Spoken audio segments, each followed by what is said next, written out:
Hello Marias! Welcome back to my channel. Today is already the 9th episode of our Funda Friday series, Season 3.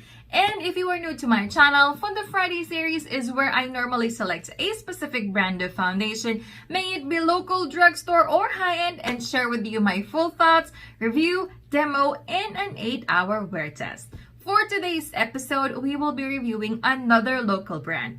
It is none other than the BLK All Day Matte Liquid Foundation. Maria, Maria, Maria, Maria. Maria. Yes guys, just like last week, again, it is another local drugstore foundation.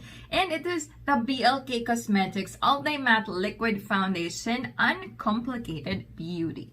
Ito yung kanyang box, and why ako nagpapakita ng box? Kasi yung kanyang bote ay walang kahit anong label except the logo of BLK and the shade range or the shade number pala. So basically, ito yung itsura niya. Ayan. Alright, and I have here the shade Porcelain. So this actually costs 499 pesos. So for me, you know, that's the average price when it comes to drugstore foundation that are affordable. And it is available in Watson's, SM, Robinsons, Rostan's, Lazada, Shopee, Beauty MNL, Zalora, Lazada, lahat-lahat na. It's very accessible and available sa lahat ng online shops. And then for the packaging niya, yun na nga, ito medyo bare yung kanyang packaging. Glass bottle siya, frosted glass. And then it comes with a pump. However, as early as now, I can tell you that I'm not really loving this pump, even if I'm a sucker for pump in a foundation. Ang hirap niyang gamitin, ang tagal niyang lumabas, but anyways, I'll talk about more of it later. And then, this comes in 3 shades. So, medyo kakaunti lang yung shade niya, kaya tansyahan na lang tayo kung ano yung bagay sa'yo. Now, when it comes to the claims, marami-raming claims tong foundation na to, ha. It claims to be medium to full coverage, and gives you all-day coverage with matte finish. It is paraben-free, cruelty-free, and easy to use. So it says here that it's a weightless formula that has silky, lightweight fluid feels that is ultra smooth and comfortable on the skin. It comes in a buildable coverage and blendable moisturizing formula that builds to provide you a medium to full coverage. It is an all-day flawless, all-day wear foundation that feels just like your second skin. So I told you, medyo marami-raming claim ang local foundation na ito. So now that I've mentioned a couple of things about this foundation, we are now ready to proceed with the demonstration.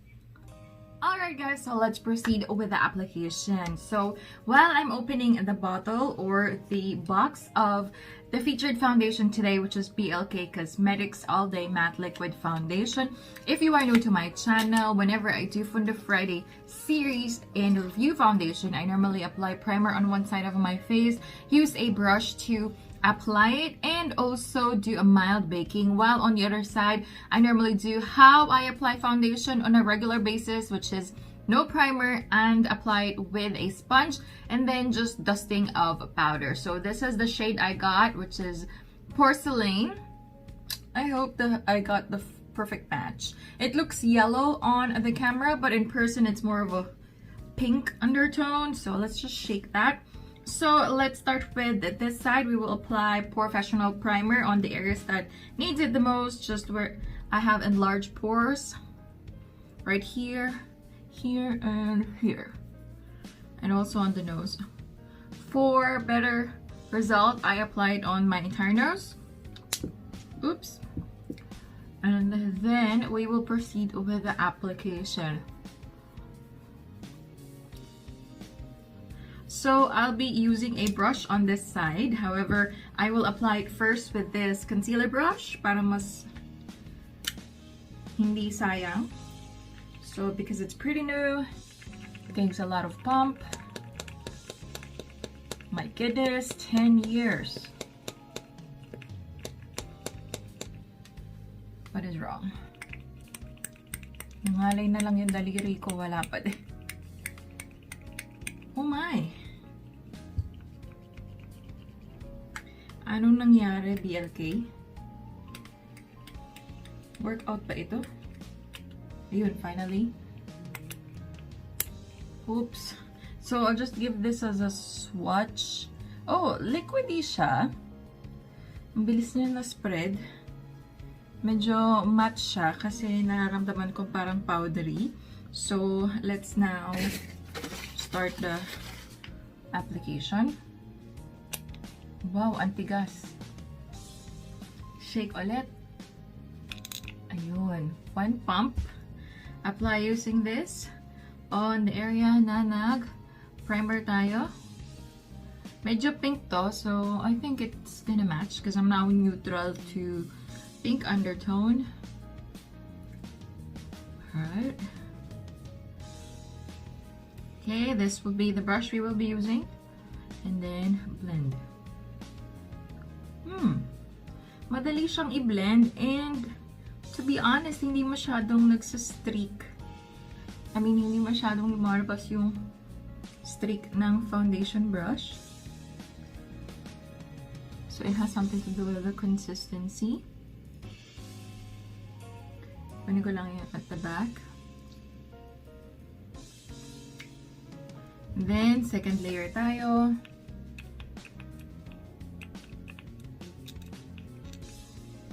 Hindi yun whole pump, so dagdagan natin. Ayan. Hirap naman ang pump nito, nakakaloka.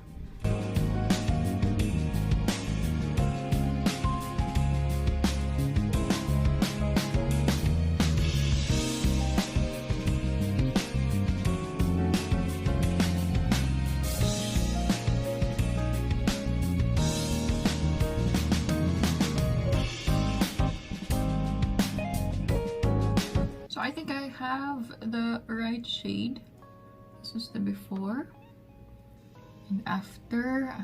Naka 2 pumps na tayo pero medium coverage pa din. Try natin for the last time 3 layers, baka mag full siya. Ang pangit ng pump na to, Diyos ko, nakakaloka. Ano ba yan siya?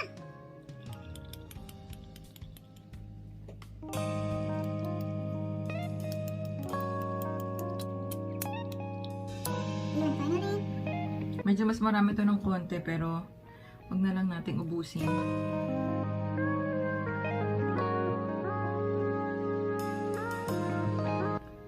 So, we will try applying on my forehead using the fingertips while iniintay natin na mag-set to ng very little kasi napaka-sheer ng coverage niya. Baka sakaling tumagal, I mean, kumapal kapag tinagalan. So, try natin fingertips.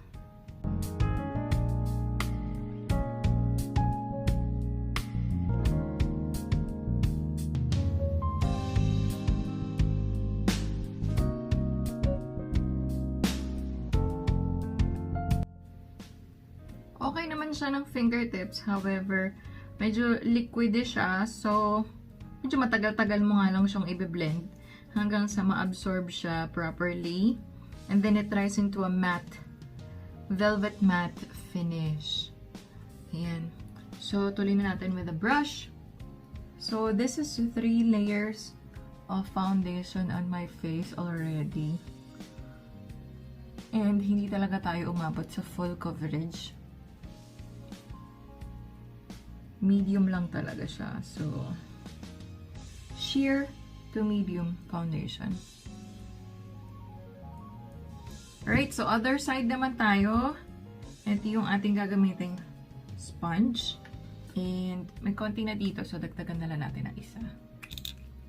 Wow, ang tigas naman niya. So, let's do this.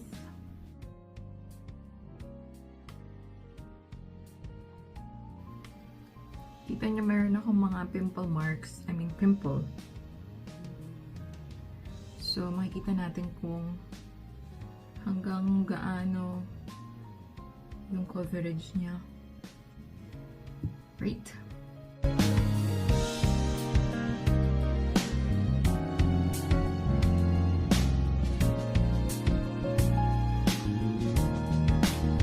Alright, so that's the first layer and apparently mas maganda siya kesa dito sa brush.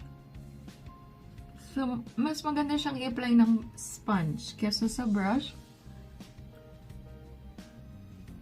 I-correct lang natin tong under eye kasi nakikrease na siya ngayon pa lang. Yan. yeah, mas maganda siya ng brush. I mean sponge. So, second layer tayo. Tigas, ha?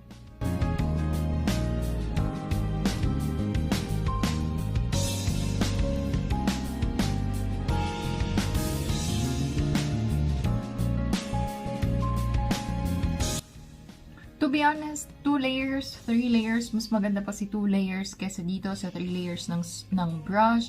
So, I think I will stop here. I don't want to add on more foundation para lang magpantay kasi pantay naman na siya kahit hindi natin siya dagdagan. Alright, I think we can now proceed with the powder. So, mag-powder na tayo. Do setting powder, Laura Mercier. And on the other side, magbe-baking tayo. While dito sa isa ay dusting lang ng powder. So, gamit ako ng puff.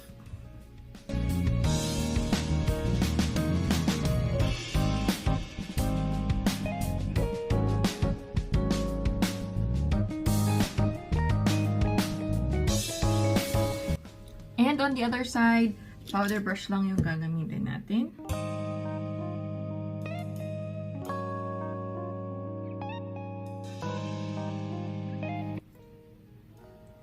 Alright, so we're done. Time now is 3:15. You know, 3:15. Nakita niyo ba? So our wear test will start at 3:15. So I'll see you guys later. I'll just finish the rest of my makeup. It's already 4:10. It's almost an hour already that has passed, and this is how my face looks like with the foundation. I think I have the okay match, so not really perfect, I think, because it's a little more grayish. However, so you can see on this side of our face na hindi natin binake, may konting sheen pa rin siya, hindi siya super matte. While on this side, definitely mattifying siya, although yan sheen yan sa blush ko yan. So don't look on that side, look on this area sa may cheek. Ayan. Medyo may sheen pa rin siya compared mo dito na super matte talaga. Ayan. Huwag na tayong tumingin dito dahil yung blush ko ay may sheen. Dito na lang. But as you can see, hindi niya talaga na-cover yung mga mask ni ko. Ayan o, meron pa rin. So it's just sheer to medium coverage. Ayan o, may sheen. Dito, hindi naman tayo naglagay ng highlighter dyan. Dito, wala. Matte siya. So, kung oily skin ka, kailangan mo talagang iset ng parang mild baking.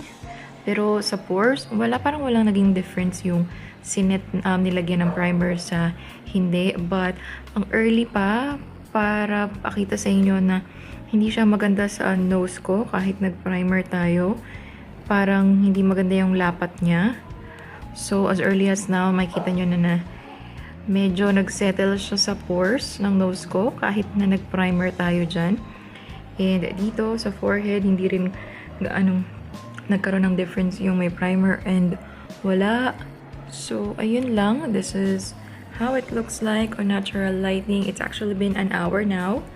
And maganda naman yung itsura niya sa malayo. Yun nga lang, hindi siya yung super full coverage. And hindi rin siya mattifying. Natural finish lang yung dating niya.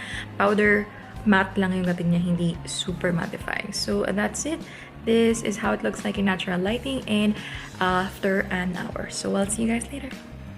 Hey guys, it's only been 3 hours. It's 6 o'clock and this is how the foundation looks like on my face. I definitely have very oily nose right now and chin, but the one on my cheeks are blush.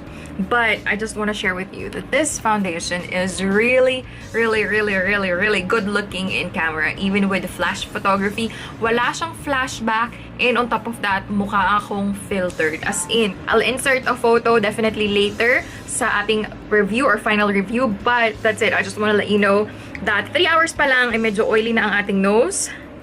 Although, 30 minutes pa lang naman ako nagfi-film in front of my setup.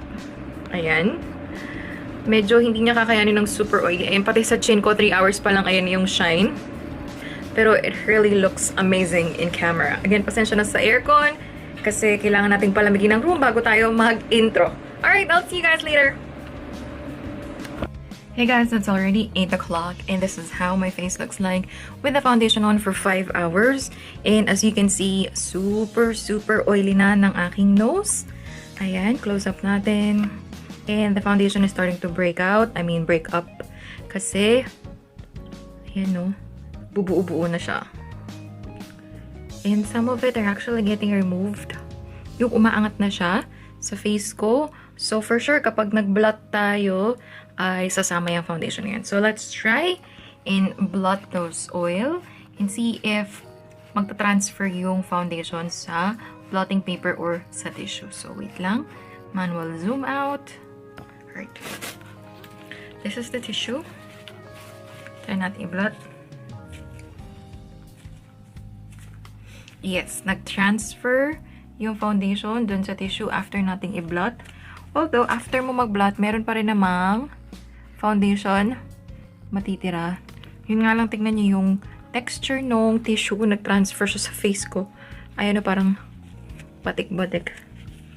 So, ibig sabihin, yung foundation na to ay hindi siya transfer-proof. Ayan, and natanggal na yung mga foundation dito. Try natin kapag dry, hindi siya oily. Tingnan natin kung magta-transfer pa din. Wala. So, basically, kapag nag-oil up na siya, tsaka lang siya magta-transfer. Pero kapag walang oil, hindi naman siya nagta-transfer basta-basta. So, that's it for the 5th hour update and I'll see you guys later. Bye!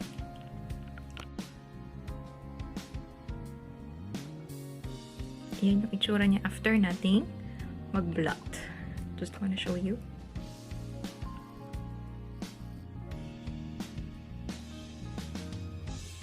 So, demi-matte na siya ulit. And we'll see how long will it take for it to start oiling up again. It's already 9:15. It's been 6 hours that we have the foundation on my skin or my face. So this is how it looks like. As you can see, my nose is still shiny, but we already blot the oil. So hopefully tumagal na siya nang hindi masyadong mag-oil up para malaman natin if we're gonna use it on events, if this is something long wearing talaga na true to its claim. But ayan na nga, hindi pa masyadong maliwanag yan ha. Pero isang oras lang nakakalipas after natin mag-blot, medyo madami-dami na siya at madami-daming oil at parang wala na masyadong natitirang foundation. Hindi ko alam. Siguro ituloy pa rin natin. Although ayan, hindi niya talaga natakpan yung aking mask ni. And other than that, okay pa naman. Maganda pa naman siya. If we're gonna open the lights, medyo matingkad. Wait lang. Ayan, so yun yung itsura niya. Kung meron tayong ilaw. Alright, so that's it. And I'll see you guys later.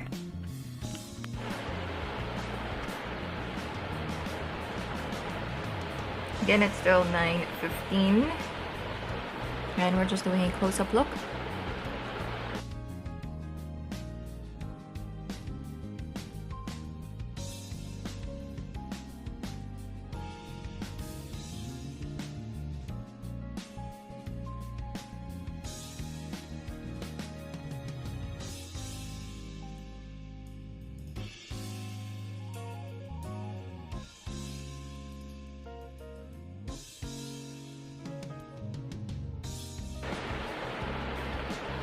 And it's just 6 hours, so we'll see kung lalampas pa ng 6 hours sa abutin tong foundation na to.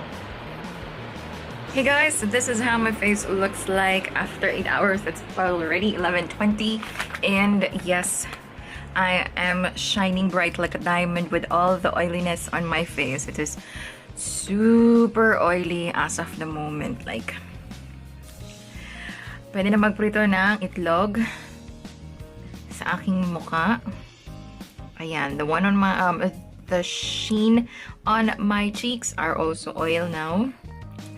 And I think I can now come up with a verdict kasi nga 8 hours na. So, let's proceed with the review.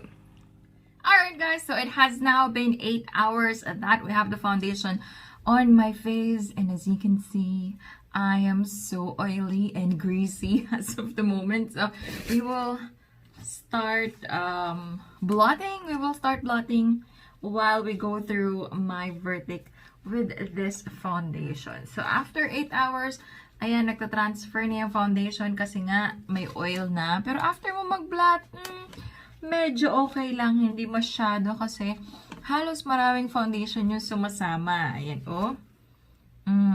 So, basically, this is really good for 4 hours. On the 5th hour, mag-oil up ka na kung oily skin ka. And kung super oily skin ka. So, I think this is something na much better na i-bake mo kung ikaw may oily skin. So, let's go through the claims of this foundation and see if it is true to what it claims. Starting off with the medium to full coverage, the answer is nope. It is not medium to full coverage. It is sheer to medium coverage lang. When I applied my tattoo, syempre kasi marami siya. Just go, Lord. Ang hirap talaga nitong pump na ito. Pag ginanya mo siya, yan, akala mo full coverage, diba? Pero pag binlend mo na my friend,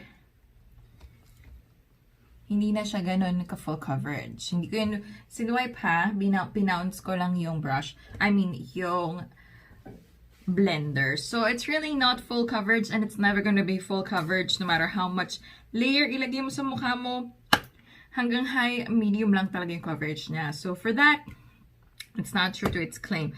All day coverage, as you can see, it is not. 5th hour pa lang, kailangan mo na mag-retouch if you have super mega oily skin. If you have normal to dry, I think this will be suitable for normal to dry skin. Kasi nga, meron siyang, ano ang ingredient? Glycerin. And I think that is actually something that locks in moisture. So, I'm not really sure why they call it all-day matte kung meron silang hydrating ingredient na in-include dito, diba? Parang medyo contradicting. So, ano ba talaga, BLK?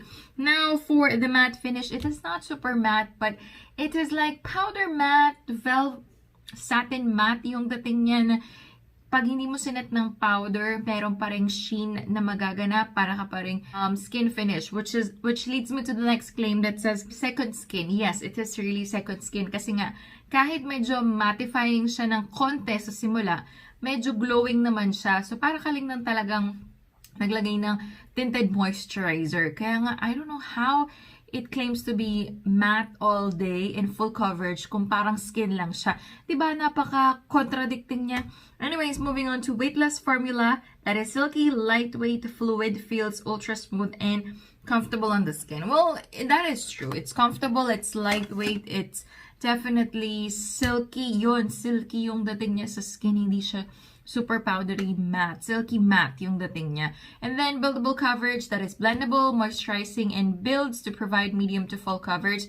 Ayun na nga di ba? Kanina ang gulo, mattifying, tas moisturizing. Di ba yung moisturizing for dry and sensitive skin? So, again, BLK, I don't know what you really meant by that. And then, all day flawless, all day wear. Paulit-ulit lang, hindi nga, iabot lang siya ng 5th hour kung meron kang combination to oily skin. And maybe if you have dry skin, yon baka umabot pa siya ng 8 hours nang hindi ka nagbablot or hindi nawawala yung foundation sa face mo. Now, for the application, I would highly suggest you use sponge.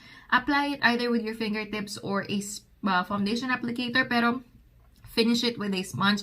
It will give you the best result. For the photo ready test, I'll insert a clip here or a photo of me with flash photography with very minimal lighting, and it is ultimately flawless. Ang ganda niya sa camera. So I think if you're doing photo shoots or events na hindi naman matagalan na makakapag-retouch ka nang walang problema, yes, this is good for you. Or yung tipong nasa bahay ka lang, naka-aircon ka, yes, okay na okay din to sa'yo. Super smooth and finish, parang filtered looking kahit sa photos. Kahit na meron siyang SPF 35, which is the only thing that I love about this, is it has SPF 35. That is good enough for additional protection on top of your regular SPF sunscreen na included on your skincare. You cannot just rely on the SPF on this one, okay? It's just additional protection. For the wear test, it is not transfer proof, it's only transfer resistant. As soon as mag-oil up na siya, of course, matatransfer na siya kasi nga oil remover nga yung mga ginagamit natin to remove, diba? So kung may oily yung face mo, mari-remove na rin yung foundation on top of it. And it says here, it settles on my dry patches. I have dry area around my mouth. Dito, may mga dry patches ako, and nagsasettle siya doon. So, the thing is, it's quite difficult to conclude if it's good for sensitive and also dry skin kasi nga nagsasettle siya sa dry patches kasi sabi na kanina meron siyang glycerin para nga mag-moisturize. So I think kung dry skin ka, wag ka na lang mag-powder or mag-powder ka ng very very fine dusting. Yung halos walang nakalagay sa brush mo and ganyan mo lang siya. Wag ka nang mag-bake or gumamit ng puff. So for the actual coverage, if it needs or require primer, concealer, or corrector, the primer part, it depends. Medyo na-minimize naman niya yung pores mo, pero hindi talaga totally nawawala. But for concealer, kailangan mo mag-concealer and kailangan mo mag-corrector kasi it did not do any justice dito sa ilalim ng nose ko na obvious naman may papula. And hanggang ngayon mapula pa rin. And also sa under eyes ko. Yung blush ko kasi nandito, nakasettle siya dito kasi parang ganun yung peg ko ngayon ng makeup. So, meron ditong red or yung blush ko. Pero, the truth is, hindi niya talaga na-cover yung dark circles ko. Na-cover lang siya nung blush ko. So, you still need to use concealer and corrector alongside with this foundation. Now, for the longevity, it's very, very obvious. It's not gonna last more than 5 hours. Again, if you're oily skin. So, I think kailangan baguhin ni BLK yung kanyang All Day Matte Liquid Foundation title or name nitong foundation na to because this is an all day wear hydrating formula. This is good for normal to dry skin or sensitive and matured skin kasi nga may moisturizing effect siya. So it's not really mattifying. So if you're gonna ask me for the price, I'm giving it 5 out of 5 kasi it's only 499 pesos. For the availability, 5 out of 5 kasi nga available everywhere. So for the packaging, I'm only giving it 4 out of 5. Why? Kasi kahit na may pump siya, it doesn't work well. So, the purpose is defeated because ang hirap i-pump, so mabuti pang magsalin ka na lang. And then, for the shade, it's only 3 out of 5 because 3 lang yung shade niya, super, super minimal, para ka lang nag-BB cream. So, it's only 3 out of 5 for me. For the formulation, it's just 4 out of 5. The only saving grace is the 35 SPF that I have here and the glycerin, which is hydrating, that is good for the skin. But for the claims, it's only 4 out of 5 because it's not really matte finish, it's not all day coverage, but since it's paraben-free, cruelty-free, and definitely easy to use and skin-like finish, I'm giving it 4 out of 5. So overall, I'm giving this foundation a 3.5 out of 5. Is it something I highly recommend? It depends. If you have normal to dry skin, yes, you might want to try this one. But if you are leaning towards the oily or combination skin, then you might want to stay away from this foundation because as early as 4th or 3rd hour pa lang, parang marami na akong nakikitang shine on my face. Unless yun yung peg mo. Pero kung ikaw ay may oras para mag-retouch, then it's not a problem. If you want to try this, you can definitely do that. So that's it for today's review. I hope nakatulong to for you to decide whether or not you want to try BLK foundation, this all-day matte wear that is not so matte, not so all-day foundation. If you like this video, don't forget to give it a thumbs up and share it to your friends and family who are interested on video like this. Thank you so much for watching and I'll see you on my next video. Goodbye, everyone.